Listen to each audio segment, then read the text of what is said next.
Thanks again for checking in as we take a look at your extreme weather outlook. I'm meteorologist Todd Nelson. Well, we're still tracking DORA in the eastern Pacific. We'll have more on that in a second. Also, a severe weather concern over the next few days in the central U.S. that could lead to some isolated flood concerns.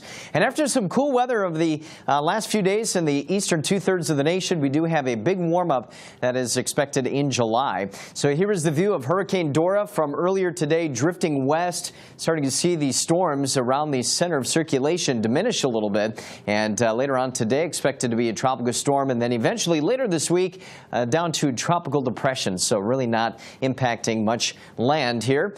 Close to home, of course, we are talking more severe weather concerns. An enhanced risk of severe weather has been issued by the Storm Prediction Center over Nebraska. It looks like large hail would be the primary concern once these storms initiate, and then damaging winds as we head into the late day and evening hours over central and eastern portions of Nebraska, maybe even an isolated tornado threat in those particular areas. And then as we head into Wednesday, another risk from the Midwest down to the Central Plains, and then on Thursday from the Central Plains over the Ohio Valley. So again, several days of strong to severe thunderstorms, and that could bring some very heavy rainfall into those particular areas. So there's that line of thunderstorms developing again late today. Will continue as we head into the overnight hours. We'll have some quieting down of that thunderstorm complex, but then some redevelopment in those particular areas once again on Wednesday, and then Thursday kind of shifting into parts of the Ohio Valley. So looking at the total amounts of rainfall to be in the order of 1 to 2, maybe even isolated 3+ inch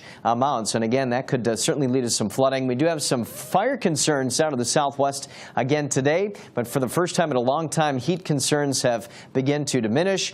We, of course, still are very hot with triple-digit heat. And there's your weather pattern shift as we head into July, which looks much warmer.